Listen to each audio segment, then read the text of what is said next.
Okay, so first of all, thank you to the family for asking me along tonight. This is actually the first time I've delivered this presentation, so I'd be really interested in any feedback that you have, and I'm a big boy, so if it's negative, you can tell me. So I'm from Twilio, and Twilio is a software company, and what I wanted to do was share our kind of thoughts and our observations about how people like us, software developers, startups, entrepreneurs, are kind of affecting the telco industry.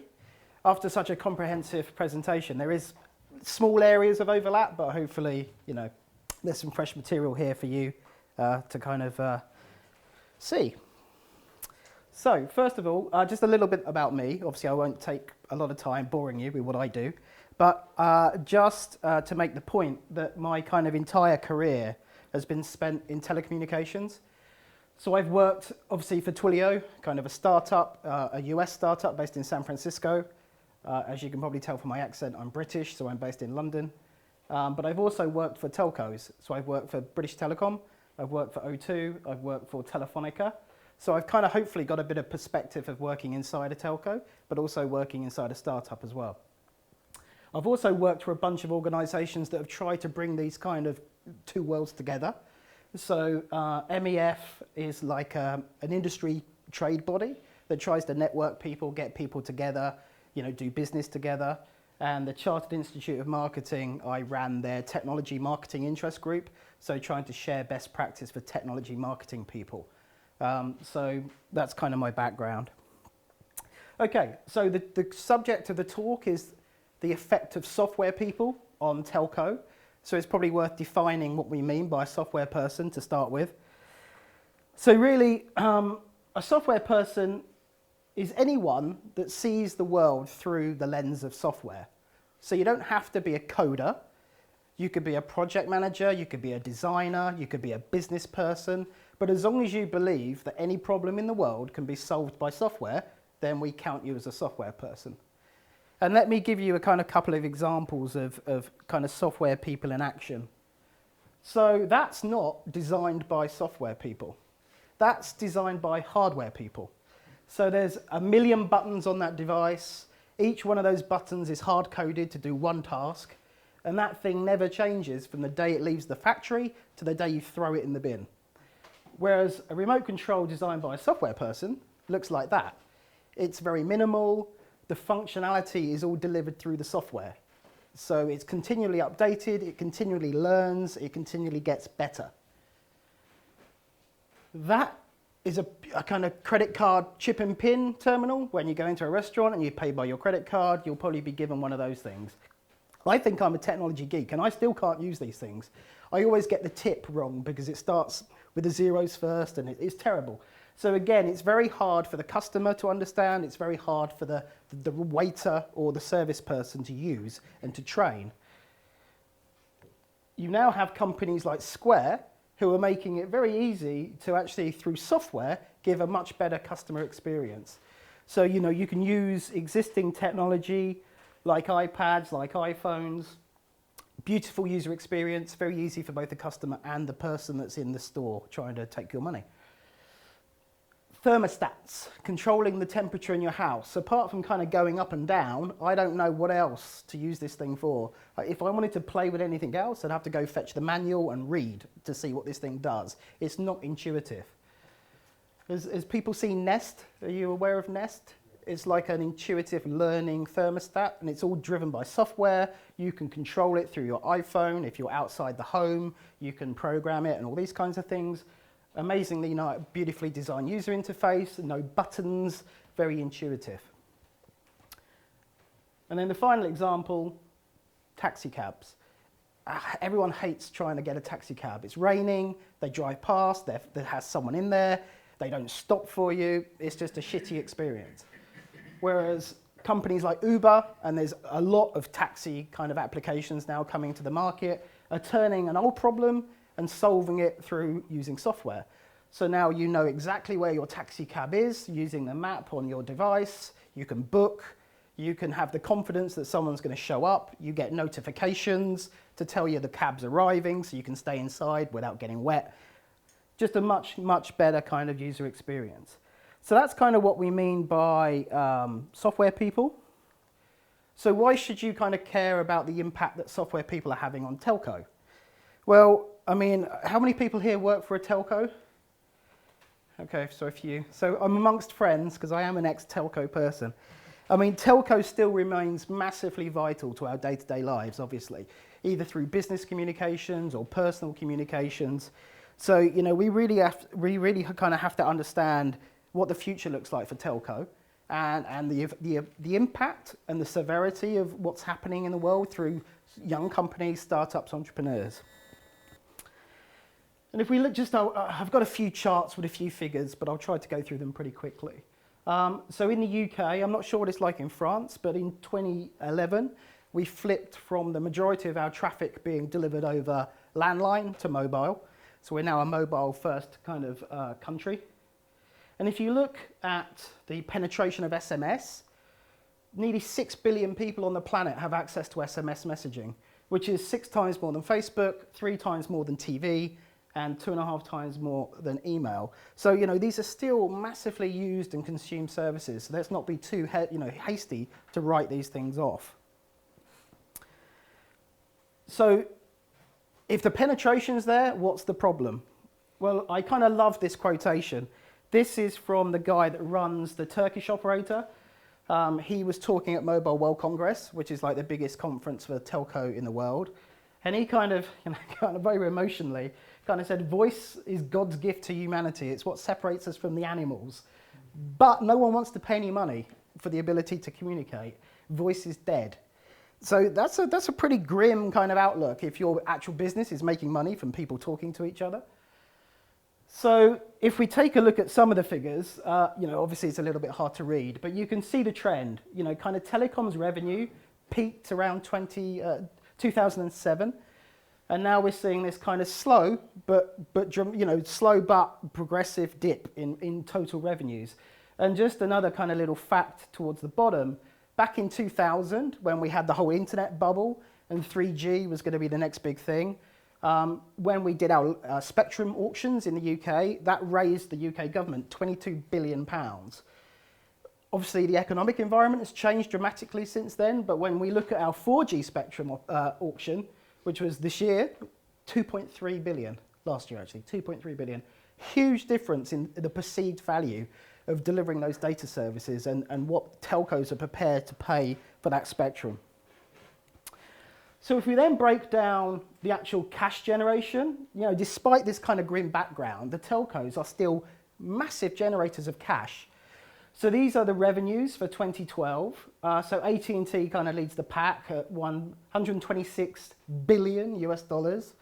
Obviously, we've got the kind of following pack there: China Mobile, Telefonica, Deutsche Telekom, Vodafone, FT. And even FT are making nearly 60 billion US dollars a year. So that's a serious business, right? And if we look at that in context. Obviously, Samsung and Apple on the hardware manufacturer side are slightly ahead of AT&T as the leader there. But if you look at really well-known brands like Nike only make 24 billion US dollars a year. That's kind of a drop in the ocean in the telco world. So sometimes it's kind of useful to put that into context with other major either verticals or brands. And AT&T made double the GDP of Luxembourg last year, if anyone's interested. So the only actual companies out there that make more money than people talking to each other is oil and food and cars. So it's really companies like the oil companies are making a ton of money, as you'd expect. Walmart is a monster company, and Toyota is just a tad above AT&T. But there's very few sectors in the world that makes more cash than communications. So usually I'm going to be delivering this kind of presentation to kind of younger entrepreneurs. So I'm not going to kind of do the test on you guys because I'm sure you know this. But if that's the kind of revenue generation for the telcos and everyone's really scared about the impact of the internet companies on telco, where would you put Google and Facebook on that chart? You kind of know where this is going, right? Whereabouts to the... Yeah. So you guys know too much, right? Yeah. So I think what surprises a lot of people, even though everyone's perception is the internet companies are ripping telco apart, when you put them on the chart, they're nothing, right? So Google is getting close, right? Google's $50 million, maybe $60 billion. But when you look at Facebook, Skype, Twitter, nothing at all. So, but the problem we face as an industry is the decline is going to continue. So it might not be one company becoming a huge company like Google, but it is going to be the effect of many, many companies all chipping away at the telco revenue stream, which is why, you know, a lot of the analysts are predicting this kind of rapid and continuing decline in revenue. So that's kind of like the background. So what I wanted to do now is just take a look at these new kids on the block, these kind of young companies that are disrupting telco, the kind of guys that you kind of need to be looking at. So WhatsApp, I'm sure most people in the room have used WhatsApp. You know, they're doing 27 billion messages a day now. These are amazing numbers. And if you look at the forecast on the actual revenue implications for that, $23 billion lost in texting revenue in 2012 due to over-the-top messaging services like WhatsApp. This is UK data. This is messages sent per week per user. So BBM from BlackBerry is still number one, 110 messages. SMS is still there. SMS is number two. WhatsApp is catching rapidly. And then you have iMessage from Apple and Facebook messaging. But what's interesting is we're seeing a trend now with kids. They kind of see SMS as the backup service for their over-the-top messaging. So when they can't send a BBM or when they can't send a Facebook message, they go back to SMS. So SMS is kind of being seen as the backup rather than the primary service, which is kind of worrying as the telcos, you know, make so much money from SMS. But this kind of shouldn't be too kind of surprising, because if you look, you were covering regulation and all that kind of stuff in your presentation. If you look at kind of where services have had a premium over time, international transatlantic calling, you know, when that was first available in 1927, you were talking like $1,000 for 3 minutes. And obviously, you know, as time goes, those prices are eroded by competition, by regulation, by alternatives. So we've obviously dropped now down to about 21 cents. But you'll see here that obviously the volume flips massively. So it's kind of like getting into that mindset that to run networks, it's about optimization and volume rather than premium pricing and stopping people from using your service in the first place. I can't imagine WhatsApp launching a new product where people can only use it in one country and would be penalized for going outside that country. You want everyone to use your product as much as you possibly can, not stop people from using your product. So that's kind of like a network mentality versus a software people mentality.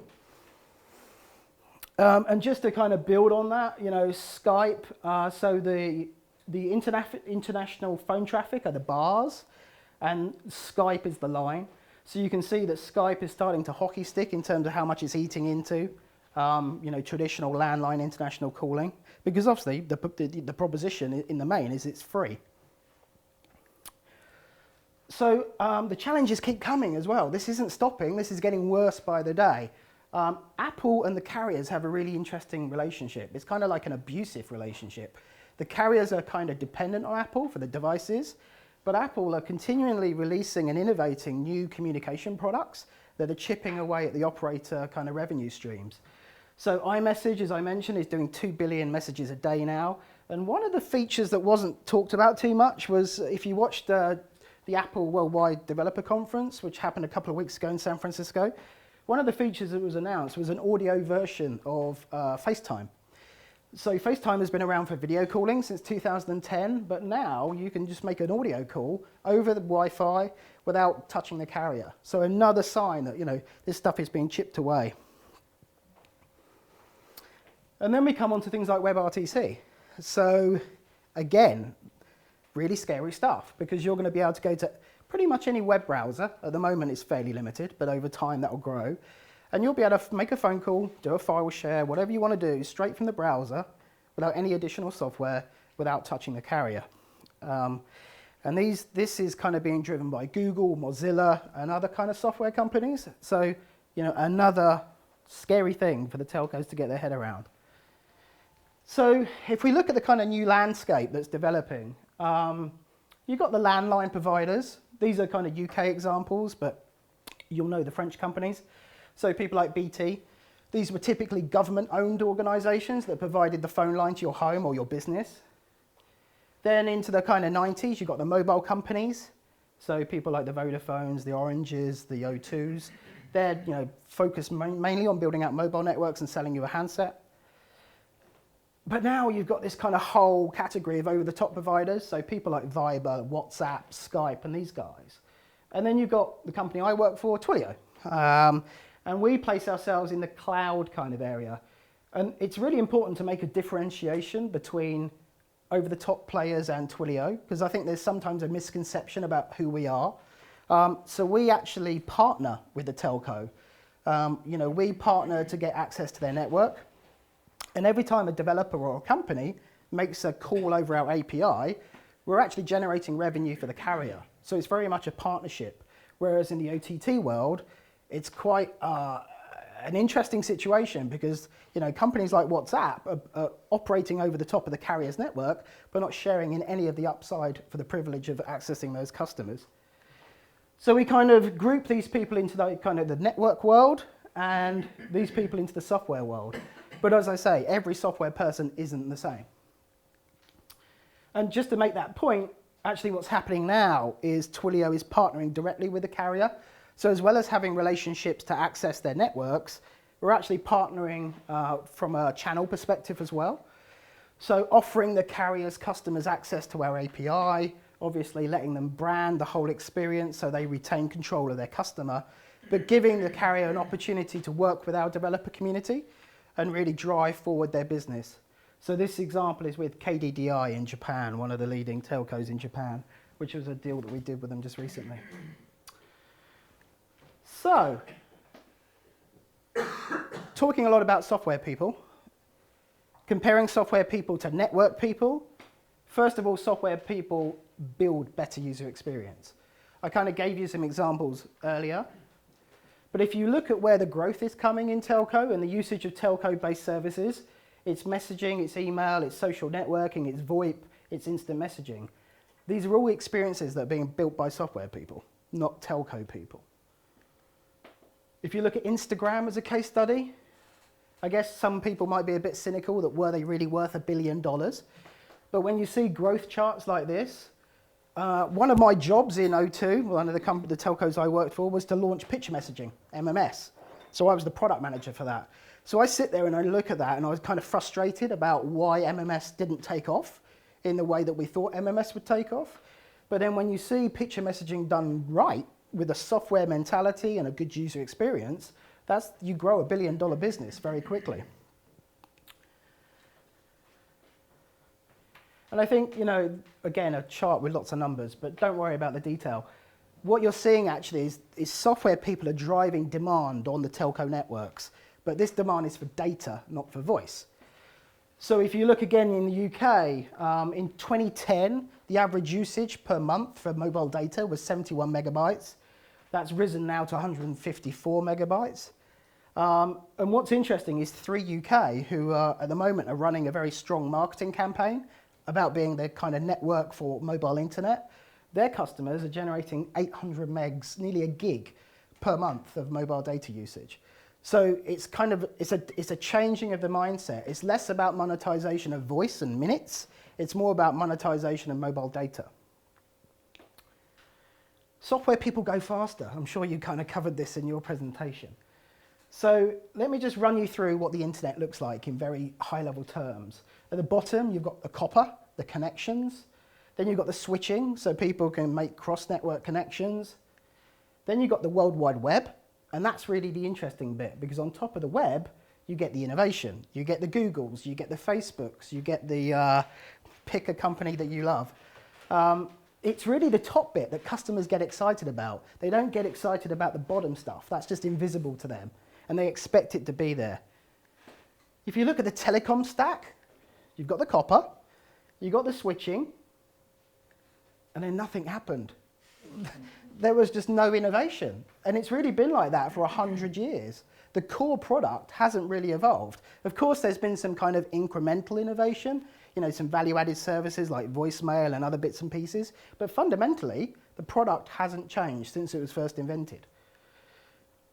If we put that into historical context, you know, human beings got around, you know, for about 5,000 years, talking to each other, painting things on caves, writing books, sending smoke signals.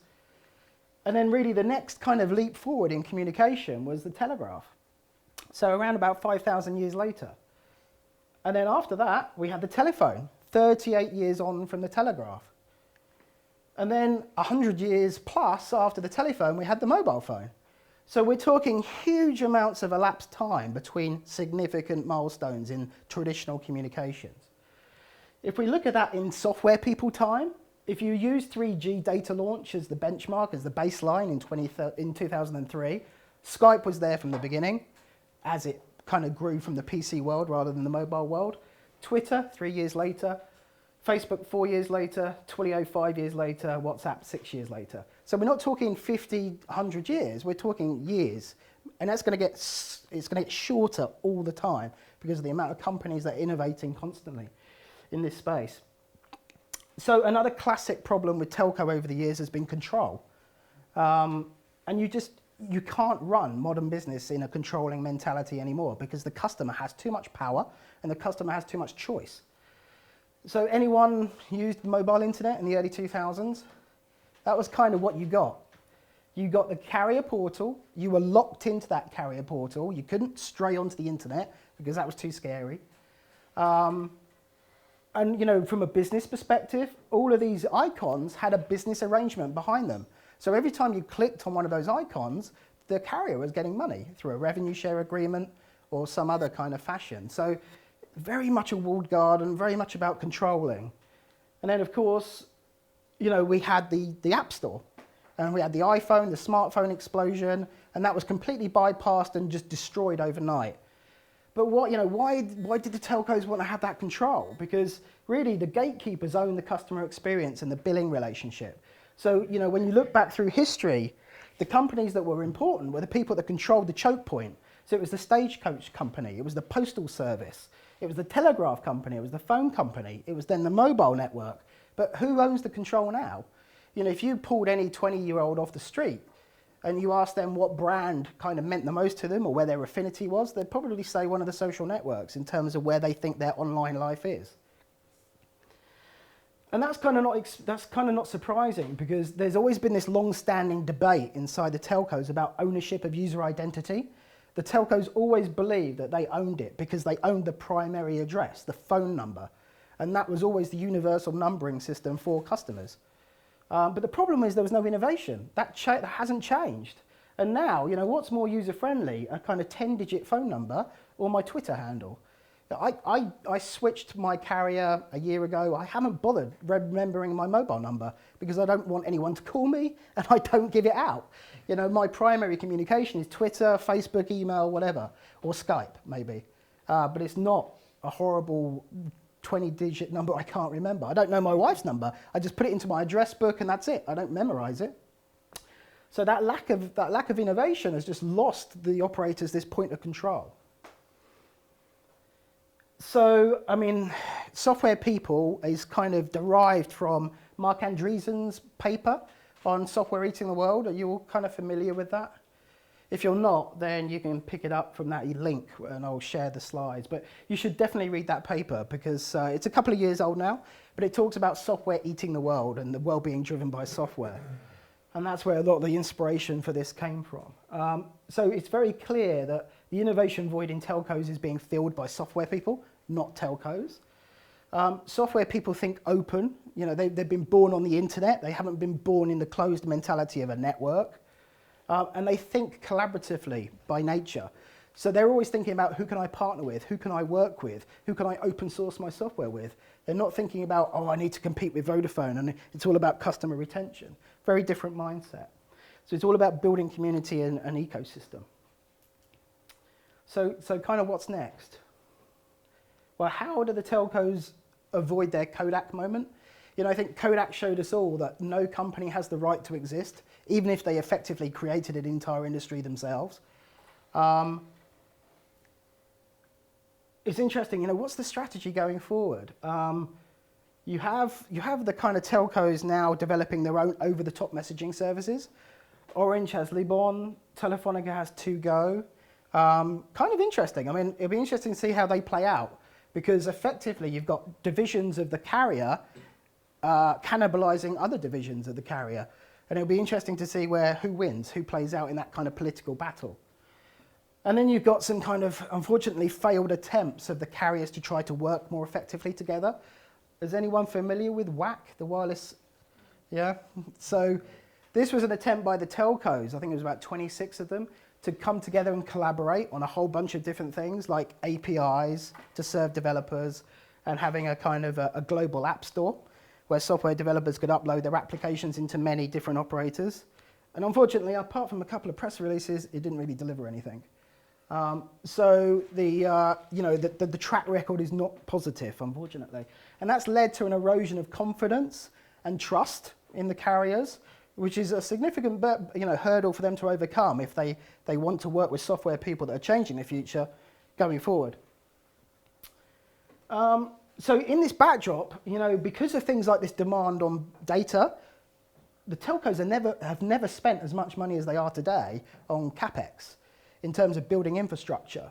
So capex is going up year by year, but at the same time, revenues are being eroded. So this is a really horrible place for telcos to be.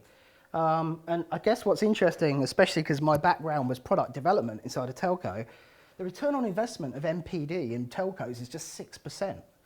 You know, again, you know, building products inside the telco just hasn't been successful. On when they've tried to innovate, they just haven't executed.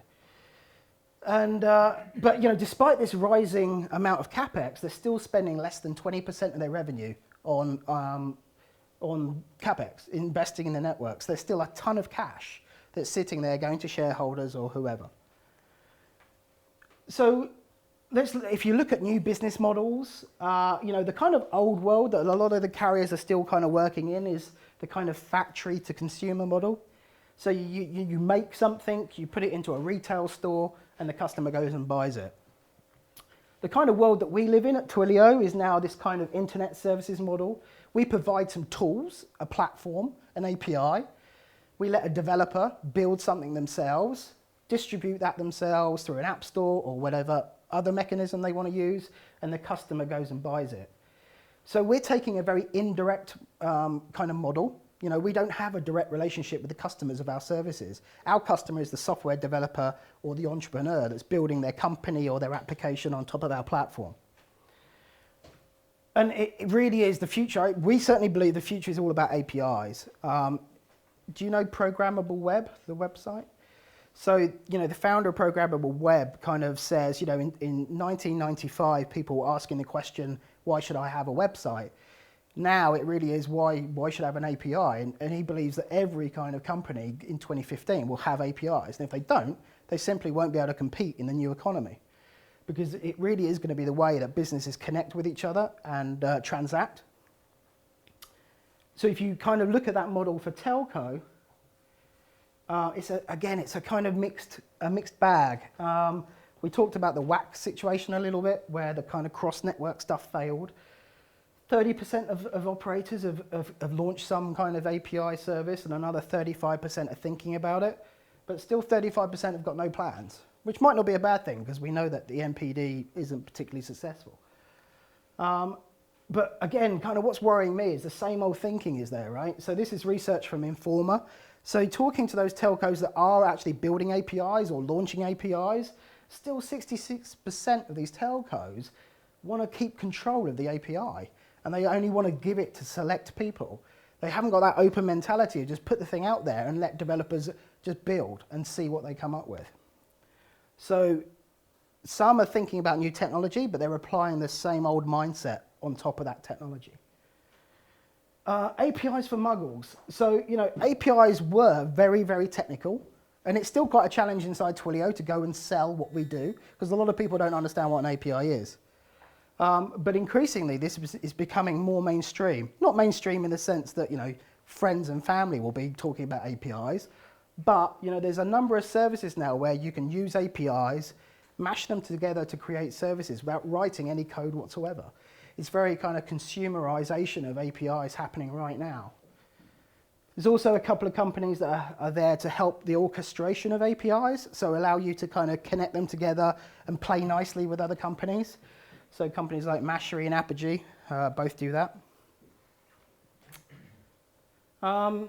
And I think the key message, just kind of going into the kind of conclusions, you had an aircraft carrier, right? So I don't know if you use the same analogy, but telcos have got big guns. They're big companies. They're like battleships. So it's very hard for telcos to hit small targets, nimble, agile targets. So we believe to reach developers, don't try to zero your battleship guns onto a speedboat.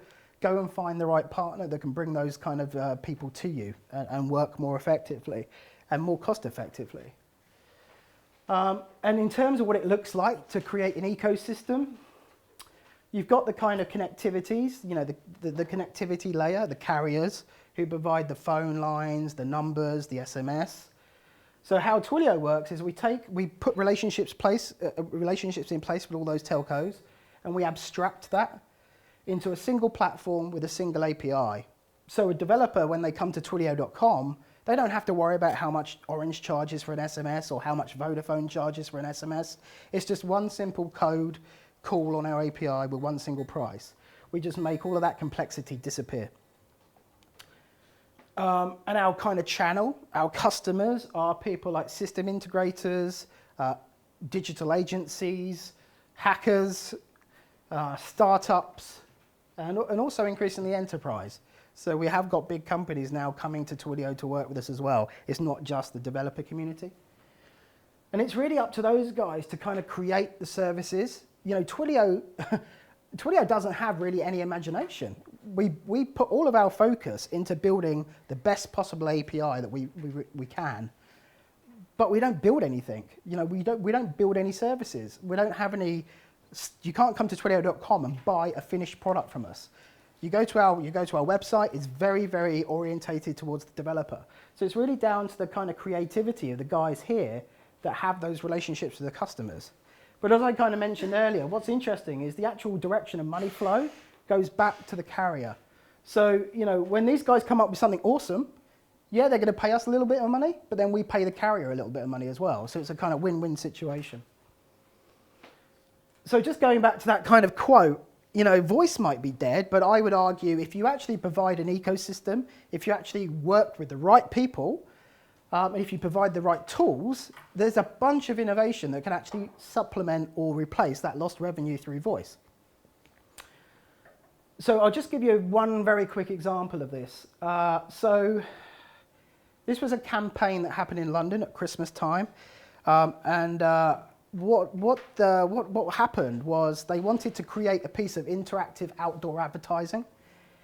And basically, you walked up to a poster in a street in London, and you dialed a number, and down the phone line, it played you Let It Snow, the song Let It Snow, and then up on a roof on the building, it triggered a snow machine to start covering the street in snow.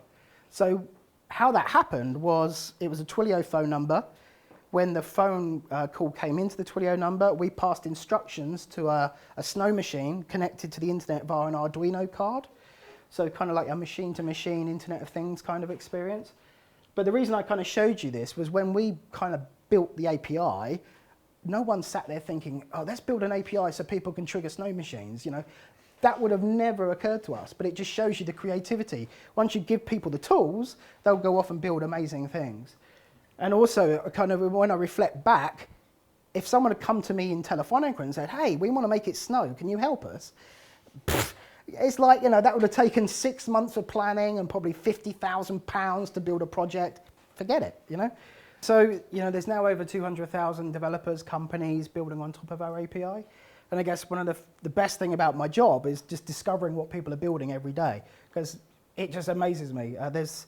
There's one guy that springs to mind in Aston University in Birmingham in the UK that's developed an algorithm So if you place a 30-second phone call, it can detect if you have Parkinson's disease, and not only if you have it, but how severe you are on the scale.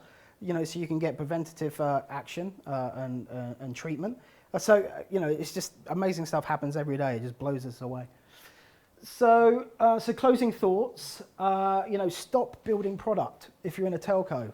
And that's not meant in a negative way or an aggressive way. That's just, partner with people that can build product well, software people.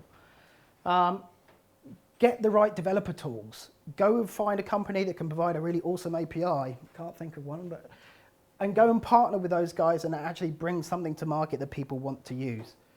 And like I say, big guns are designed to hit large targets. So help those developers, help those software people reach enterprise, because that's, telcos have great relationships with large companies. They have sales channels, they have sales teams.